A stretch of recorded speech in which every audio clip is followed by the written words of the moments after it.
So I made a call out, and almost directly after I made that call, I saw a large creature, what appeared to be bipedal, rushing rapidly down the hillside towards us. It looks like something big lied down right there.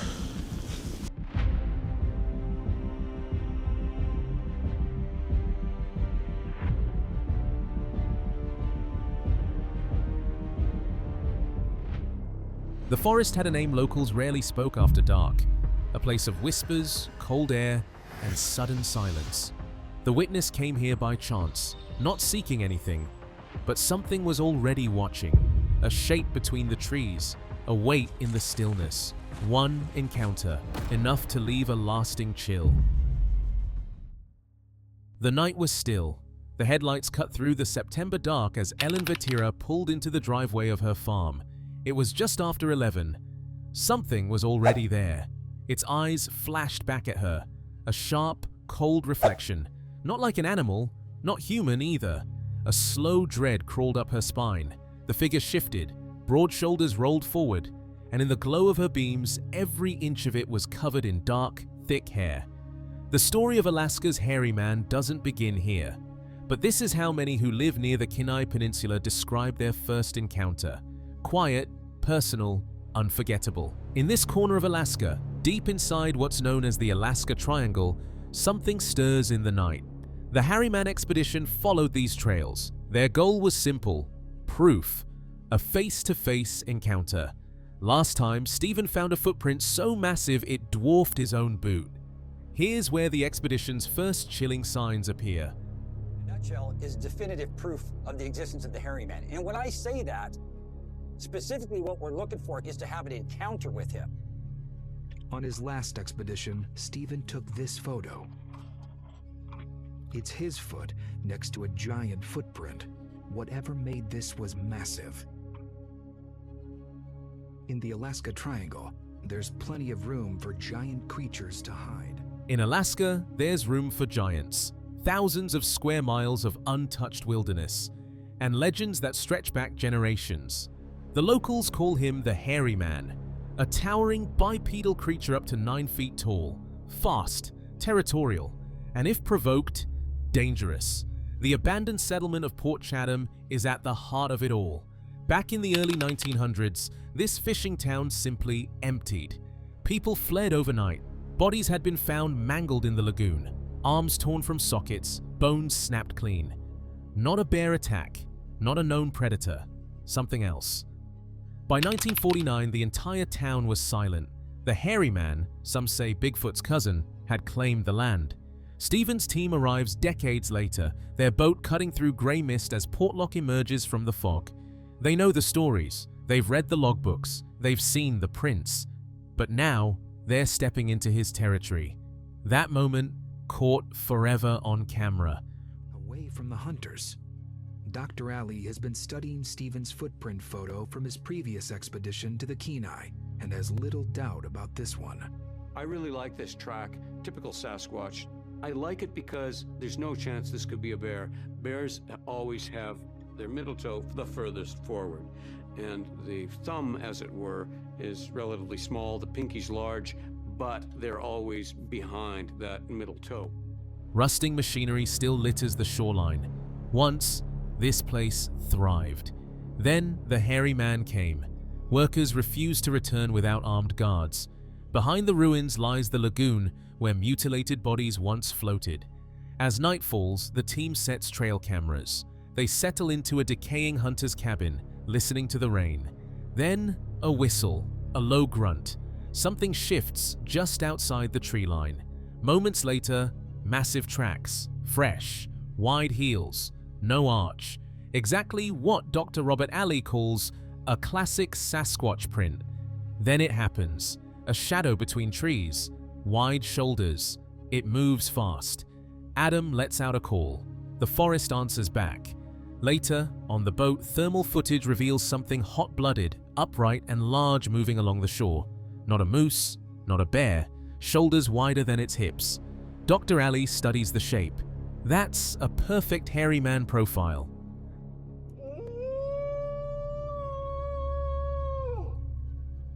So I made a call out, and almost directly after I made that call, I saw a large creature, what appeared to be bipedal, rushing rapidly down the hillside, through the woods, towards us. Now, a bear would not do that.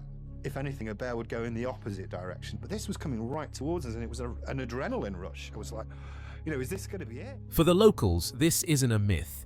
Paducah Andrews saw it while berry picking in 2015.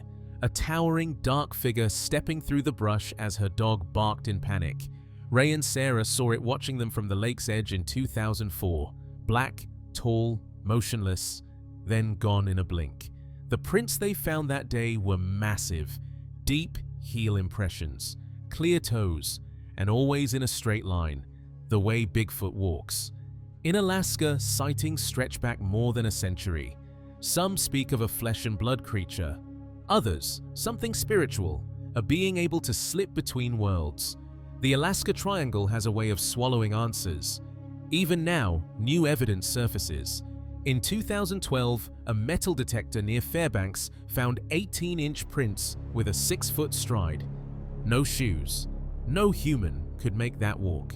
The hairy man endures in the silence of the Alaskan wild. Unseen, but not forgotten. Maybe he's a creature science hasn't met yet. Maybe something far older than we understand. Or maybe... I saw it, but it was only a little ways in. So as you can see, it's quite marshy, quite spongy. Yeah, it looks like it's all been washed away, but this was where I saw the footprint. Every time I come over this area, I always look down to see if I can maybe see another. This is his land, and we're just passing through. What do you think Ellen saw that night in her headlights? A legend? Or something real? Maybe Ellen didn't find the hairy man that night. Maybe he found her. The cast was still wet when they lifted it. Fresh from the mud, edges clean, every toe pressed deep. 5 perfect prints, wide, heavy, and human-like. But far too large to be human. Cliff Brackman leaned closer, almost in disbelief. "You can see the 5 toes in it," he said quietly. This print wasn't found in a crowded park or along some well-worn trail. It came from a remote stretch of wilderness, miles of thick timber and deep, still swamps. Donald Sherman's friend had been canoeing when he first saw it, a figure in the water, huge, unmoving, watching. For hours, the creature wouldn't leave. It just stood there as the sun slipped lower, holding him on the water like a shadow too real to ignore. The next morning, Donald came to the spot and cast the tracks. One turned out perfect, the very cast now cradled in Cliff's hands, and that single footprint would pull the team into one of their most compelling hunts yet. As they moved into the forest, the story unfolded piece by piece. Sam, the fisherman who'd been on the water that night, described what he saw, a large white figure moving along the shoreline. It turned to face him. He didn't need a flashlight to know it wasn't a man. It was taller, heavier, silent. The way it moved didn't match anything he'd ever seen. You see holes in that thing? I do, man. I'm freaked out, dude. And then to make it worse, there's that perfect print. See? Should meet me out here.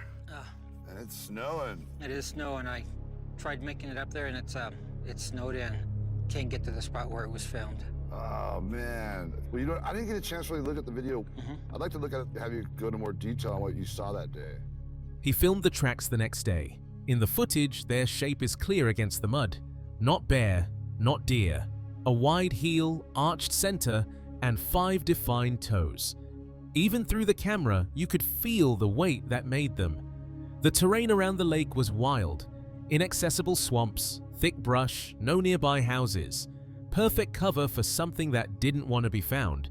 It wasn't just the print that convinced the team. Locals told of strange sounds in the night, low, rolling vocalizations like speech in a language no one understood. Hunters spoke of seeing shapes move at the tree line. Some swore they'd been bluff charged. A rush through the brush, fast and powerful, stopping just short. The heel little toe going to the large toe. That's not a grizzly. You can't see any claw marks in front. Just the classic squat shaped foot. That's a nice print. I was impressed by it. The width is what gets me. Right. I can see why you came back to this spot.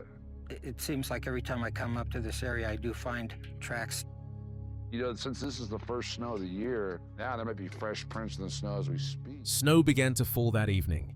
The team followed fresh signs downhill, hoping to catch movement as the creatures shifted to lower ground. For years, researchers believed Bigfoot used storms as cover, moving when humans stayed away. The darkness closed in around them. Somewhere out there, something could be listening. Tom, another witness, had casts from earlier seasons, 17 inches long, toes clearly splayed. Not uniform, not fake. Each is different, each pulled from the wild. On one, dermal ridges could be seen faintly pressed into the plaster, like a fingerprint no known animal could make. 2 days before the team arrived, someone had been bluff charged near the same spot. The prints were still wet when they returned. This wasn't just history, it is happening now. That look all exactly the same. These look like they really found them in the woods and they cast them. You can see the foot shape in most of these, some better than others, and a few of them are just mind-blowing. This first cast I got in April of 2012. That actually came out not far from behind my house. Yeah, it appeared like it might have slid on the side of the ridge. Considered, it would slide in the mud. In these woods, tracks don't lie. The shape, the weight, the timing, they told a story of something big, something real. And as the night deepened, every sound carried a weight of its own. For those who've seen the prints with their own eyes, it's no longer a question of if, it's a question of when it will step out of the shadows, and how close it already is. The road ahead curves through thick trees. A narrow strip of asphalt vanishes into the dark. The woman crests the hill, headlights catching a shape in the center of the lane. It isn't a deer, not a bear. It stands tall, broad shoulders, a reddish-brown coat matted with briars. For a heartbeat, it doesn't move. Then, as if it's done this 100 times before, it turns its head toward the car. Eyes catch the light. A cold flicker. 2 steps. It turns again. And with impossible ease, it crosses the guardrail and disappears down the slope into the trees. No sound follows, just darkness swallowing what was there seconds ago. Had encounters there, now I'm having them up here, and I live on the outskirts of the Manistee National Forest. So we went down with another team. We had previously went down, it was about 11 p.m. at night, down to the river where I grew up. I literally grew up right across from the river and was down there all the time. And the first encounter we had, one of them peeked out, a squatch peeked out from behind the tree and then just stood there behind the tree until we all left. That night in Piedmont changed everything for her. She wasn't the first to see something here, and she wouldn't be the last. Locals still talk about these road crossings, how they happen fast, how the creatures seem to wait in silence just beyond the edge of the headlights, how they never leave tracks where people expect them to. Ohio's heartland holds secrets like this: endless rolling hills, thick woods, farmland, quiet creeks that wind through the dark. People drive these roads every night. Some see nothing. Others catch a glimpse of something they can't explain. And long before anyone had cell phones or cameras ready in their hands, stories like hers were already part of these back roads. They were whispered between neighbors, shared in diners at midnight, passed down through families who swore they saw something huge and silent step from the tree line. Sightings here aren't new. They run deep. Long before the term Bigfoot ever existed, the land carried stories. Was having activity down on her property, and her property is right on the outskirts of Bethesda, down in Belmont County. And I mean, it's right on the edge of the town. Right off to the side of her house, there's a gully with a creek in it, and it goes up on the other side through a little bit of woods, and there's like a main a street with all sorts of houses lined up on it. So it's like right on the edge of town. Yeah. But that gully kind of leads down to a swampy area and the reservoir that's on down below there. Old tribal accounts spoke of tall, hairy watchers who lived near rivers and roamed the forests at night. Early settlers wrote about strange howls in the distance, heavy footsteps circling their camps, massive shadows glimpsed through the firelight. Over time, the stories merged with modern sightings, weaving a pattern too wide to ignore. Some say these creatures know the land better than we ever will, that they use vantage points along the ridges, staying just out of sight, that they cross roads only when the timing is perfect. They move without sound, watching from the tree line, fading away before anyone can react. Others claim family groups live here year-round, weaving shelters in low, shaded hollows where few people ever go. Hunters talk about the forest going silent. Right down by a compost pile area, down below where the vehicles were parked. And he cast it. It was really, and he actually got on Finding Bigfoot with it too, so it was pretty neat. But so we made arrangements to come out there. About being watched, about something pacing them just far enough away to stay unseen. It's here, in Ohio, Michigan, and across the Great Lakes that the Heartland Sasquatch has earned its reputation, not by roaring, not by showing itself, but by moving in silence, by being close without ever being caught. This is why the night in Piedmont still lingers. One brief moment, one pair of eyes, one quiet stretch of road that changed everything. The lake lies silent under a sheet of ice. Snow shifts with each breath of wind. This is the same place where strange sounds echoed weeks earlier. A group of friends return tonight, their cameras ready, their nerves on edge. They scan the tree line for tracks, for signs, for something. Scratches stretch across the bark like claw marks, but they know better. Some of these are from axes. Not everything in the woods is Bigfoot, but not everything out here can be explained either. One of them taps a stick against a tree. 3 knocks. The sound carries across the frozen lake. That's how people say you call him out. They did it before. And something answered. A low growl rolls out from the darkness. Branches creak. Something moves near the lake. Right straight ahead. Oh, down that way, you're right. Angelo, where's your light? That's massive. It looks like something big lied down right there. Lying down? No, it was. Oh. Because there's it looks like a, where's that, the shoreline? Yeah. Yeah, down there. See how the snow's like disturbed in a deep way down there? Oh yeah, that's really big. That's huge. I'm not making this up. All the cryptid people say that Bigfoot is like a dimensional traveler. That's why he's never been caught. Heavy, slow, too close. Snow crunches beneath their boots as they inch forward. Then another sound, a long, low moan. The lake groans under their weight, thin ice shifting. Something is near. They reach the frozen center where deep impressions break the surface. Not from a fishing hole, something heavier. Something that moved beneath the snow. The forest watches in silence. I don't know, but that was scary. I doubt my mic picked up on that. There's some strange, like, moaning noises coming. Down that way, yeah? Bigfoot? One of them slips through knee-deep snow, laughter masking tension. Then they spot it, a wide, sunken patch where something had been lying down. Tracks scatter in every direction.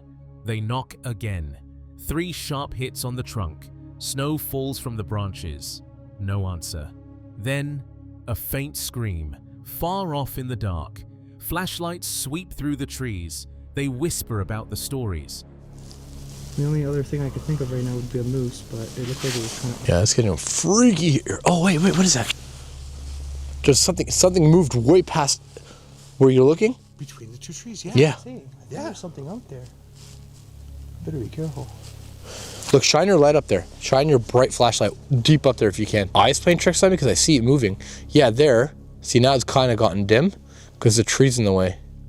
How some say Bigfoot can slip through worlds, leaving no trace behind. Then movement. A tall shape between 2 trees, black against the snow. One sees it.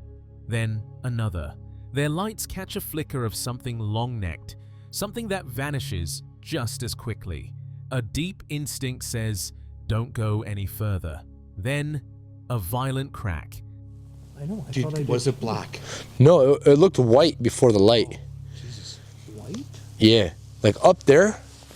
See that flipped over tree in the middle? Yeah. Right behind it, there was something like a long neck that stuck out, and then it disappeared. We definitely just heard something. Something massive slams through the timber. A rock or branch is thrown. The ground trembles. The group runs, breath turning to mist. Something wants them gone. Hours later, at camp, they try to laugh it off. Gloves go missing. Firelight flickers. Then someone spots movement on the peninsula. They switch to infrared. A tall figure stands at the edge, watching. The image is grainy, but the outline is clear, towering, dark, upright. It moves behind a tree and vanishes. They replay the footage on their laptop, frame by frame. It's tall, broad ape-like, not a bear. A mo? No, we were inside talking. Right on the peninsula? Literally, directly right there where I'm pointing. Oh. Something was standing there and then just kind of moved away. What the? Yeah. Oh, yo, I should use these binoculars. Yeah. All right, so you're saying you saw something somewhere down there? Not in February. And the way it moves. Deliberate, fast, aware. The night closes in around them. They've returned to this lake twice. And this time, they caught something. We're not sure what it is, one whispers, but we know what we saw. Some say it was Bigfoot. Others think it was something else. But on that frozen lake, something walked, something watched, and it's still out there. California, a place known for warm beaches, blue skies, and endless light. But far north of that sunshine, the world changes. The air cools, the trees tower, and the silence grows heavy. Among the redwoods of Willow Creek, something has walked here for centuries. It doesn't want to be seen, but people see it anyway. Locals call it Sasquatch, others call it Bigfoot. A figure between 6 and 8 feet tall, broad-shouldered, covered in dark hair. It moves through the woods with quiet precision. Hunters and hikers speak of deep footprints pressed into soft mud, of heavy steps shaking the ground, of shadows that disappear when you look too long. This forest has held stories long before the modern world. Native tribes told of a big hairy man, a being that lived between the seen and unseen. Pretty darn realistic. It's still not enough to prove that the creature is real. You know, for every person that believes that that's a real Bigfoot, there will be another who says that just looks like a man in an ape suit. In their languages, the names describe something real, not imagined. Sightings still happen. Truck drivers catch a glimpse at night. Fishermen along the Klamath River speak of tall shapes at the tree line. And sometimes it happens closer, in backyards that meet the endless forest. In 1958, construction workers building a logging road near Bluff Creek discovered massive footprints. Heavy machinery had been shifted from its original place, dragged deep into the woods. That moment gave the creature its modern name, Bigfoot. Some think it's only folklore, but not everyone agrees. Richard Stepp, a professor of physics at Humboldt University, is one of the few scientists who has publicly said, "Watershed and the area where the film was shot, the famous footprint finds and stuff. Bigfoot could exist. He points to the shape of the prints, the way toes flex, the way weight moves through real feet. Hoaxes, he argues, don't match those details. Then came 1967. A creek, a camera, a few short seconds of film. Patterson and Gimlin captured a figure walking calmly along a sandbar. No zippers, no seams. Just a muscular form turning its head toward the lens before vanishing into the trees. Don't realize that there is this kind of quality of imagery. If you can see this, if we could just find that original film or get a published version of this out there, I think it would convince a lot more people. Experts have examined the footage for decades. To some, it's proof. To others, only a mystery frozen in grainy frames. No body has been found, no DNA has ever offered certainty, but what remains are the stories. Thousands of them, stretching from California to Siberia, Australia, and beyond. A mystery that refuses to disappear. A physicist sees patterns. Wait. Actually discovered was that there was genetic material of people, and then there were anomalies. But that anomalies does not prove there's Bigfoot. It just means that she found anomalies. You can find anomalies in all kinds of genetic material. Stride. Pressure. A story etched into the ground by something heavy and alive. Myth alone doesn't leave tracks like that. So maybe the question isn't whether people imagined Bigfoot. Maybe the question is, what exactly walked through Willow Creek that day? The forest holds its breath. Cold air drifts through the trees, carrying the faint scent of rain. Night is settling over Route 9, a quiet stretch of road that cuts through the thick wilderness of the Adirondacks. It's April 20th, 2019. A man is driving home from work, his headlights carving a narrow path through the dark. The pavement is empty. The only sound is the low hum of his engine. Then, something moves. From the corner of his eye, he sees it.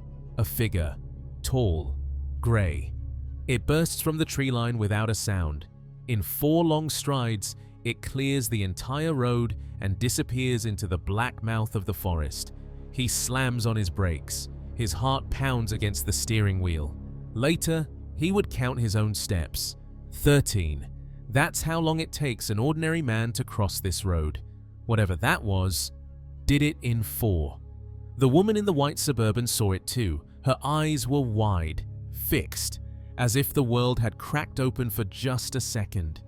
And then I got a hold of Mr. Calls to come out and investigate my sighting, and we went across the road, and the first thing we noticed was a huge footprint that was stomped down. The grass was probably this high, you know? And it was just like a perfect patty print. But there was no detail, no toe detail in it, right, Steve?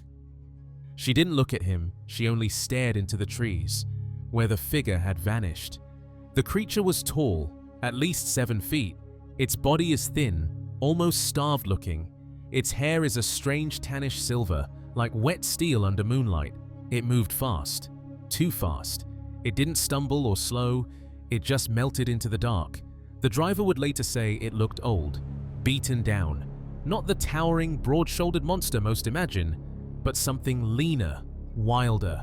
Well, I guess I didn't expect Sasquatch to look like it did. I expected big, you know, strong. And this thing was tall, but it was skinny. It was pretty beaten down by life, it looked like to me. And it looked Neanderthal to me. If I had to guess, it looked like a Neanderthal.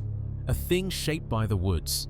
When investigators arrived, they found a single large depression in the grass near the tree line. No clear toes, no sharp details, just weight. Heavy enough to crush the spring growth flat. The driver wasn't the only one who had seen something here. A co-worker told him about a night almost 10 years earlier. Same stretch of road, opposite direction. His figure was taller, dark brown, nearly 8 feet. A woman had hit her brakes hard enough to leave skid marks. Same place, same path. Locals believe this stretch of Route 9 isn't just a crossing, it's a corridor. A narrow passage between feeding grounds and deep cover. A hidden trail used long before any human roads were laid here. The Adirondacks are vast. Swampy valleys, steep ridges, endless pine. I mean, we've already been down the road, came back, checked with the vehicles, nothing's there. So we're setting up the camp. I go walking down and something large is moving around in the wooded area on my left side. It's the kind of place where sound doesn't carry far, and where something can move through the night unseen. Over the years, hunters, hikers, and night drivers have whispered the same thing. Gray shapes slipping between the trees, thundering steps that stop the forest cold. To some, it's a legend. To others, it's a pattern. A quiet map only the wild can read. This is where the search begins. In the heart of one of the oldest mountain ranges in America. In a place where stories don't fade, they wait. The night along the Nuyak River was silent. No wind, no birds. Just a stillness so heavy, it felt like the forest itself was holding its breath. In that silence, 3 red eyes appeared in the dark, like fence posts, perfectly lined, watching. Fred Rohel remembers that moment with a clarity that never left him. He grew up in the Alaskan bush, living the subsistence life, tracking, hunting, learning the old ways passed down for generations. He was raised to respect the land and to listen to the stories elders told. Stories of the hairy man. Stories meant not to scare, but to warn. Long before he became a digital journalist and the voice behind Subarctic Alaska Sasquatch, Fred lived those warnings. We saw 3 sets of eye shine that were like fence post markers, bright red, boom, boom, boom. Immediately we stepped right back inside, and I put the 30-06 in the skiff. He didn't cut the line, and I'm yelling at him, throw me my knife, throw me my knife. And when it looked at me, I immediately knew what food felt like. It was late, a quiet night. Fred, his uncle, and cousin were staying at an old counting station, a small shack at the edge of the river. They'd come for prospecting and a little hunting. What they found was something else. After dinner, the air outside grew unnaturally still. Then came the creak of the building. Not from the wind, not from anything human. Fred looked toward the small window. A shadow moved past the light. At first, they thought it might be a bear, but when he swept the spotlight toward the tree line, 3 sets of glowing red eyes stared back, perfectly spaced, perfectly still. They stepped back inside, weapons ready. I was looking at him, and between his shoulder and the top of the window, I saw darkness move. Now, these windows are 18 inches tall by 24 inches wide. They were repurposed from somewhere, right?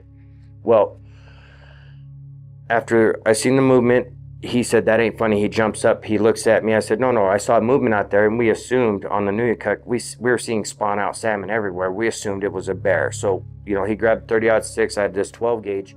The silence deepened, and then it was there. A massive figure moved close, filling the window. Its face pressed into the edge of the light. Ash-gray skin, heavy brow, thick, perfect lashes, eyes black and shining like wet stone. Fred says in that second, he understood what prey must feel like. The scream shook the shack. It wasn't a cry, it was a force. The walls trembled, pots rang, and in that moment, terror swallowed everything. His cousin fell to the floor. His uncle froze. The dimension to the eyes, you know what I mean? And that's, this all happened real fast, but I remember the eyelashes as well were beautiful. They were very symmetrical, very thick, you know what I mean? When it looked at me, I immediately knew what food felt like.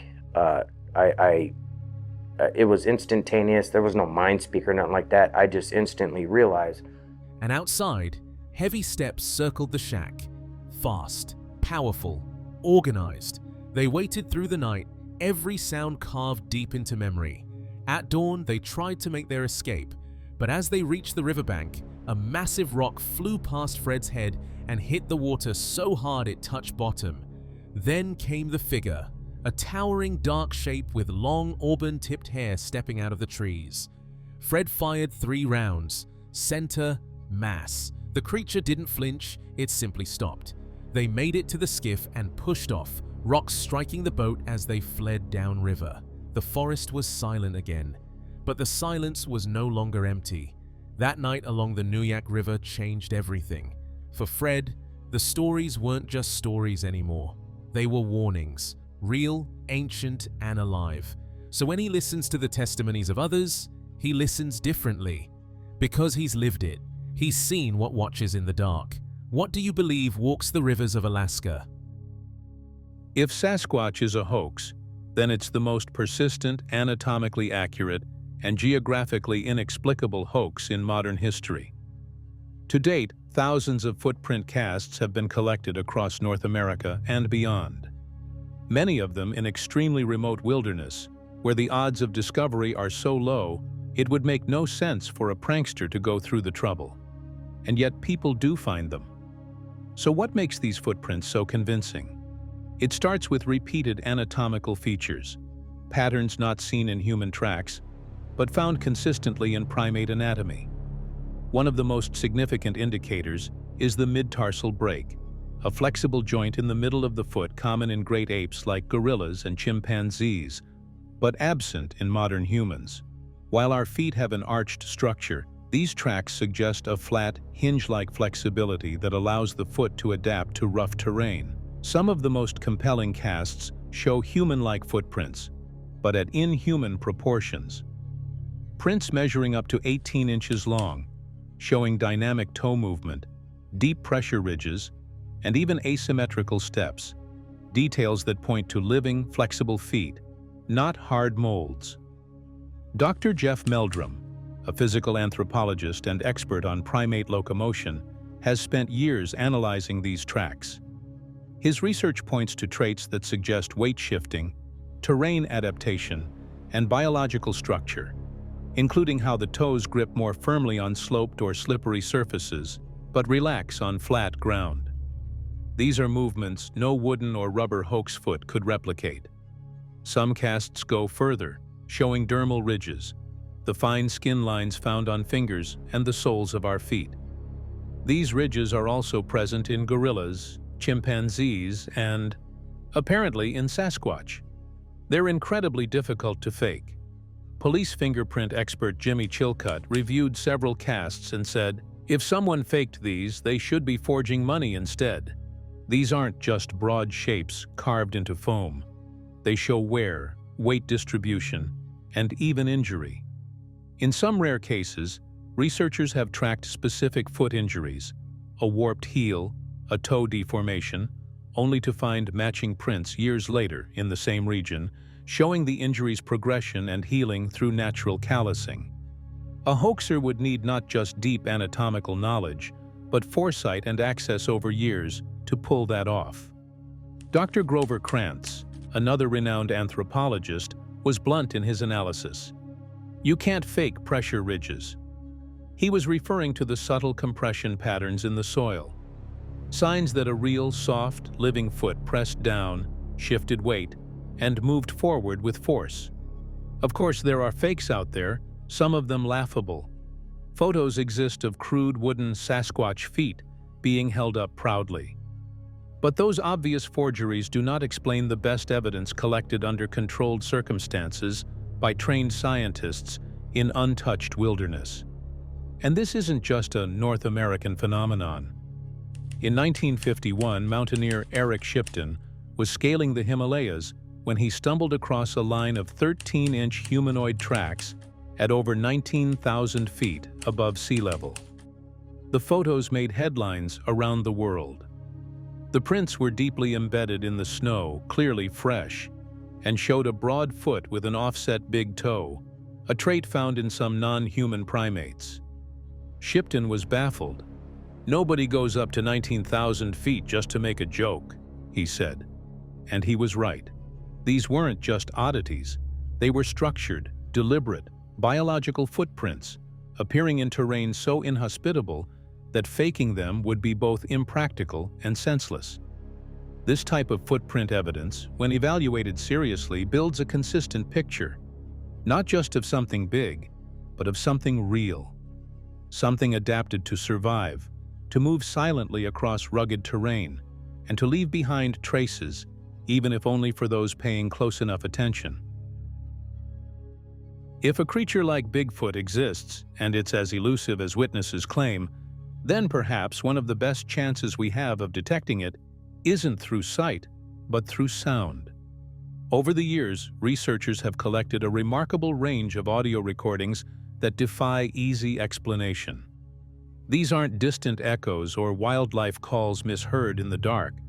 These are clear, unsettling vocalizations recorded in remote wilderness areas, some of which have been analyzed by linguists, sound engineers, and skeptics alike, and still leave more questions than answers.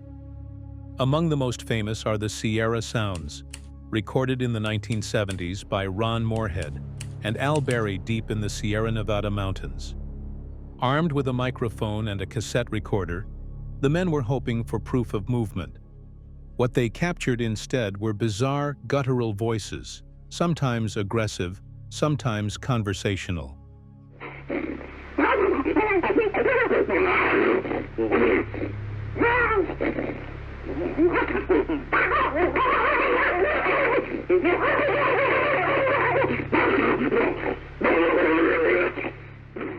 pitch variations, intensity, and speed were unlike anything native to the area, and far beyond what a human could fake without specialized equipment. Despite online jokes and casual claims that "my dog sounds like that," or "my teenage son hoots like that all the time," serious analysts have taken a different view. Scott Nelson, a retired U.S. Navy cryptologic linguist, reviewed the Sierra sounds and offered a chilling conclusion. The language elements in the Sierra sounds appear to follow linguistic patterns, not random animal noise. He wasn't just guessing. Nelson, trained in identifying structured communication, believed the recordings captured a real language, spoken by something non-human. And the Sierra sounds are just the beginning. I played it over again. And over, and my son said, "Dad, what are you doing? What's wrong with you?" I said, "Son, there's a language here, and that is not a human being." There's also the Ohio Howl, a now iconic recording made by an anonymous witness deep in the rural Midwest. Captured from what must have been hundreds of yards away, the howl is so loud, so haunting, that it triggers distant dogs to start barking in the background. The sound rises and falls like a siren, but sirens don't echo from the center of uninhabited forest.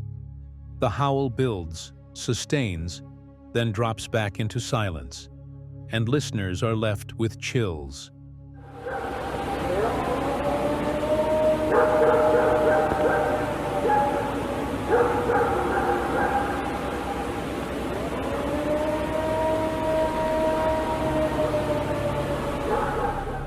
Researchers and independent explorers have since collected hundreds of vocal samples, including whoops, howls, growls, rapid chatter, and what sounds eerily like whispered dialogue.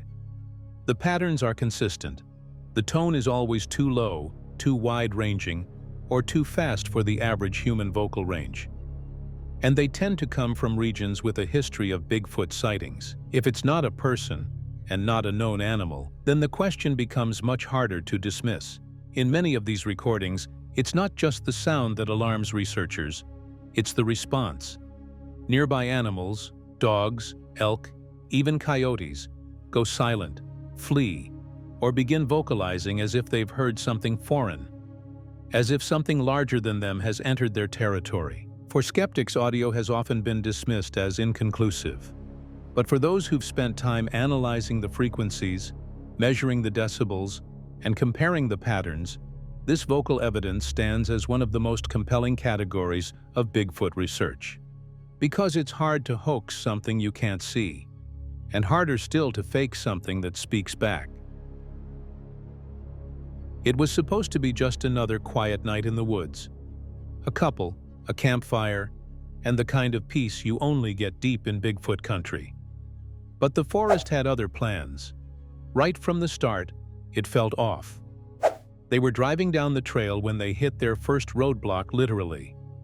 A bent tree stretched across the path, not broken by wind, but arched unnaturally, almost like it was placed. And then another. Two strange tree bends, covering the trail right where they planned to set up camp. The kind of signs people in the Sasquatch community recognize instantly. But they kept going. When they reached the site, it was pitch black. The camera couldn't pick up anything, just darkness. The stars were gone. The woods around them were dead silent. No frogs, no insects, no birds, just that eerie black silence. And then, in the middle of nowhere, they found something else, a random satellite dish. No signal, no homes nearby. This footage says it all. Just sitting there, like it had no reason to be there at all. Oh man. There is no stars. The camera's going crazy. It is black. I Oh, mean, look at this first tree bend there. Can you see it? Yeah. Look, ain't that weird? Look how that is.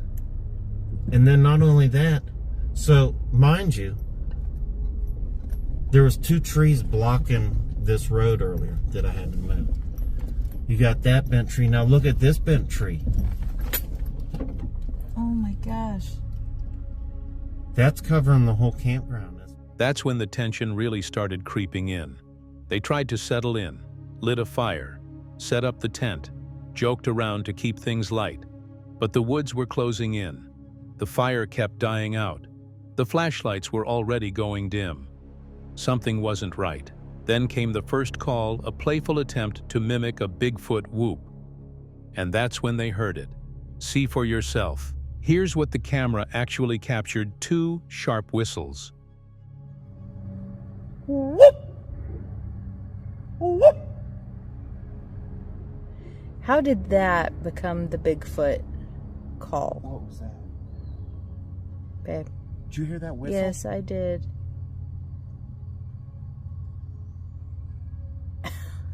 There's another whistle. That was 2 whistles after I did the call. Answering back from the woods. Then another. Not echoes, responses. Something out there was listening, and it didn't stop. Moments later, they started hearing footsteps. Slow at first, then fast, like something circling the tent, crunching twigs, heavy movement. Then came the scream. Not once, but twice.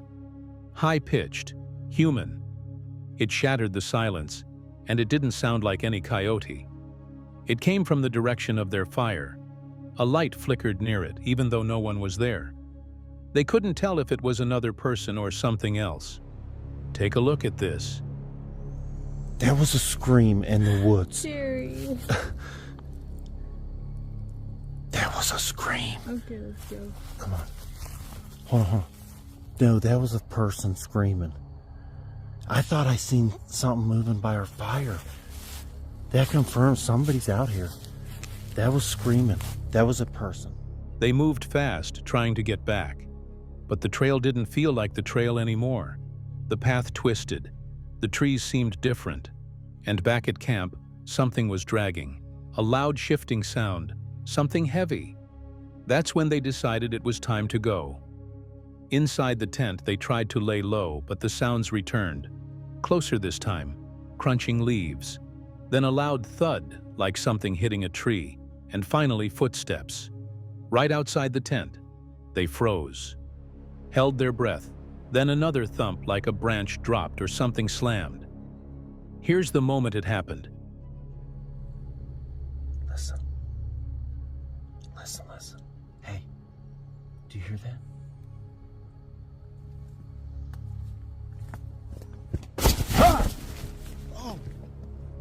He scrambled to get the camera. The flashlight wouldn't work. Then another growl, deep and guttural, almost human. He described it later, once they were safe. It wasn't caught on camera, but he said it didn't sound like an animal. It was long, angry, and close. They ran, left almost everything, locked themselves in the truck, hearts racing. When they went back in the morning, nothing had been touched. No damage, no footprints. It was like nothing had happened, but they knew what they heard. Watch this clip closely. This is the worst time. Come on, hurry. Get it. Are you serious? You don't have your phone? I don't remember. It was Here, just get in the truck and get the doors locked. I'll come back and get it. Huh? It's right over here. Come on. Just get in the truck. Get in the truck. It was real. Something was there. Something watching, circling, testing them. The woods don't always welcome visitors. And when they don't, you feel it. What would you have done? Stayed in the tent or run at the first scream? Drop your thoughts in the comments. A remote path, quiet woods. Then something pale moves in the trees. Not white, not gray. It was soft, almost creamy, vanilla-colored. That's what all 3 witnesses said. They didn't know each other's stories yet, but their descriptions matched exactly. First, a man walking alone sees it. No warning, no sound. Just there, staring at him. His eyes catch the shape before his brain can catch up. Tall, still, watching. He locks in. It doesn't move. The eyes? Big, black, alien. He's frozen, measuring it with his hunter's instinct, then gone. I had the impression that it was looking right at me. It was whitish, yellowish, and vanilla color. And it looked like I was looking at something like about here, above the head type of thing. And the eyes were huge, elliptical shapes, pretty big. And I looked at it, I had no feeling of fear. It was just, to me, it was different. No crack of branches, no retreating figure, just vanished behind the trees. He retraces his steps, checks again. Nothing. He wasn't scared, just stunned. That thing wasn't shaped like us. The head was round, no neck, no shoulders, smooth fur all over. The color stuck with him. Not brown, not white, vanilla. They line up someone in the same spot, same height, same size. The original figure, bigger, wider. Its eyes were massive, too high up for a human. The reenactment makes it real. You can feel the weight of what he saw. It was about that size, maybe just a little bit smaller, and just where the top of his head is, round like that. And the black eyes were like right in that section, like that. How big were the black eyes compared to his eyes? Bigger than the black spot he's got right there. It was maybe 1.5 times size that, 2 times the size of that. That's how big they were. They're that black. And the head, how much bigger was the head than his head? The head was where he had his hands before. What was it, like maybe 2 inches wider on each side? Minutes later, 2 more witnesses, this time on e-bikes, roll through the same trail. They're not looking for anything, just passing through. Then motion, big, broad, pale. One of them stares long enough to see it move straight down the path. No sway, no turn, just forward, like it had a destination. She tries to make it human, fails, it disappears into the woods.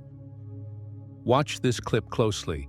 Her riding partner didn't see it clearly, but he saw something, just enough to confirm something large and pale was ahead of them. And I tried to get around her to see down there to see what I was looking at, because something was down there. I couldn't see any features, but it was big and white, and I thought, well, God, who is down there? What is that? But I could not see any features of whatever was down there. And about the time we got to this puddle, or just a little bit further, whatever was down there was not there anymore. So I definitely saw something down there. I couldn't tell what it was, but confirming what she had seen and observed, something was down there. Later, they compare notes. Same shape, same color, same direction. Timing? Within 15 to 20 minutes of each other. But the locations were 1 mile apart. That means whatever it was, it moved fast. Or there's more than one. This footage says it all. The team tracks where it might have crouched, right near the downed tree. A laser points out the exact angle. Nothing blocked its face. The dog starts alerting, tail stiff, nose locked to the ground. Right there. Look at the dog. The dog is on something right here. Yeah, good. She was alerting. Look, she's on something right there. What is it, Whiskey? What is it? What is it? The dog was like going nuts right here? Yeah, like really sniffing hard. Rustled up too. I don't think anybody's crossed through here. Something was there. You can see it in her behavior. That kind of focus only comes when a dog smells something real. Could it have just slipped away again? The forest was thick. The rain had come since. Tracks were hard to hold, but they found matted leaves, impressions too wide and deep to ignore. Not proof, but close. This wasn't just one person seeing something strange. 3 people, 3 different times. Same description, and none of them wanted to believe it.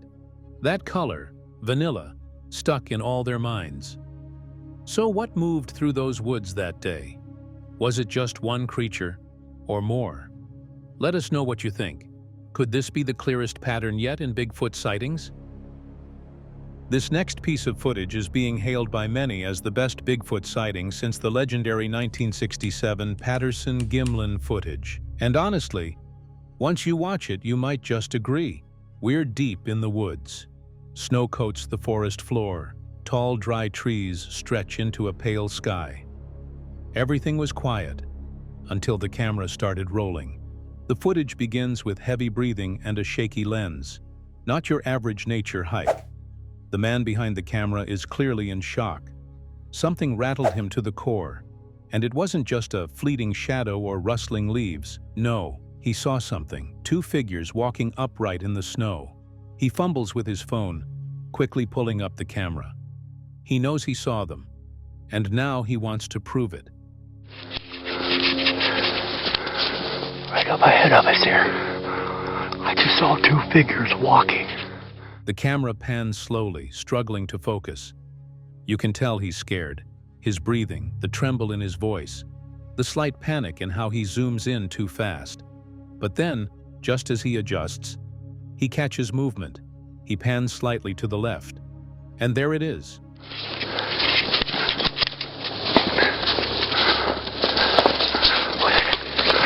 Wait for a second. A tall, bipedal figure, black against the white snow, moving slowly but confidently among the trees. And it's big, not just in height, but in sheer mass. This creature isn't hiding. It's moving freely like it owns the woods. Suddenly, it stops. It turns toward a tree, grabs it, and starts swinging it like it's nothing more than a toy.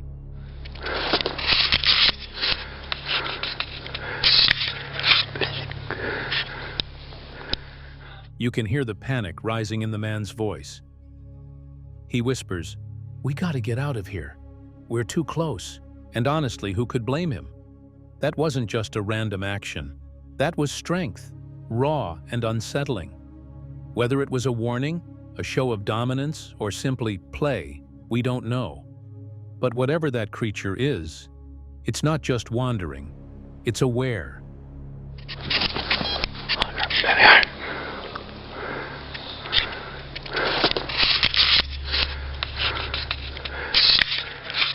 The video cuts, but 30 minutes later, the man returns.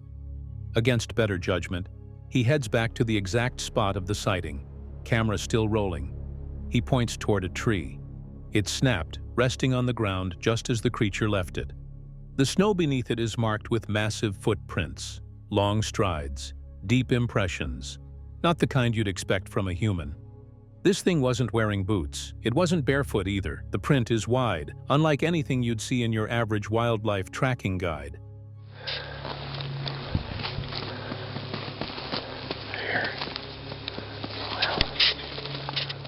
You can hear the conflict in his voice. Curiosity is still battling fear. What did he really see? What was that towering figure that moved through the trees like a ghost, then demonstrated power that no man could match? Was it angry? Territorial? Or was that entire scene, the tree swinging, the slow approach, just a warning, something to say? "I see you. Now leave." The video. Okay. Right here's that tree. Like a creature broke in for whatever reason. And that brings us to the bigger question. Was this a Sasquatch? A Bigfoot? Or something entirely unknown? We're left with broken branches, giant footprints, and a few minutes of raw, trembling footage that raises more questions than answers. But one thing is for sure. Whatever that was, it wasn't human. The forest has secrets, and sometimes if you're in the right place at the wrong time, you catch a glimpse of something that was never meant to be seen. Watch the footage again, frame by frame. See the movement. Listen to the fear. And ask yourself, what really lives in our forests? The Rocky Mountain Sasquatch operations, known for their boots-on-the-ground Bigfoot investigations, received a chilling submission that overlaps with one of the most well-known survival stories in the American wilderness. This is the story of Rita Chrétien, a Canadian woman who survived 47 days stranded in the remote Nevada wild. But this footage, may suggest she wasn't alone out there. Rita and her husband had taken a wrong turn in March of that year. Unfamiliar with the terrain and unaware of seasonal closures, they ended up deep in the brutal backcountry south of Roland, a ghost town surrounded by dirt tracks that turn into an impassable maze during winter. Many of these roads don't open until late June. The environment? Hostile, isolated, and rarely traveled. In those conditions, survival alone is a feat. But what was caught on camera near that region adds a whole new layer of mystery. She was located south of a ghost town called Roland, on a spur road of a maze of dirt roads in the rugged Jarbidge country. It is not just rugged terrain, it is brutal there in the winter. In the video submission, a couple can be heard gasping softly as they zoom in on something unexpected. The shot is shaky at first, but then stabilizes slightly. There, tucked into what appears to be a natural rock formation. Does it look like anything to you, or is it just my eyes? Looks like something to me. I think we should leave the camera on it for a little while and see what it does. Okay. A cave-like spot partially obscured by broken branches and brush sits a dark figure. It's large, still, almost as if it's watching. They both are wondering, what is that thing? As they struggle to adjust the zoom. At roughly a mile away, the image is grainy but clearly bipedal. The figure isn't standing. It's sitting, shoulders hunched forward, arms resting on its knees like it's resting. You can feel their confusion, fear, curiosity. Does it look like anything to you, or is it just my eyes? Looks like something to me. I think we should leave the camera on it for a little while and see what it does. Okay. The woman zooms out briefly to try and describe the location for later reference. There are light green trees in the foreground, likely younger pines, and a row of tall, dark evergreens in the back. It's between those trees that the creature sits, unmoving, partially shaded by the canopy. Right up there, that's where he's sitting. Or the rock is sitting, or stone. Huh? Up by like the triangular trees? Yep. See how they kind of come down, and then there's some... Was it coincidence that this sighting occurred in the same region Rita Chrétien was stranded for weeks? Or was something watching? That part of the Jarbidge wilderness remains largely untraveled. That big rock that's square, right below the very bottom tree, it's just up and to the right of it a little bit, like 5 feet.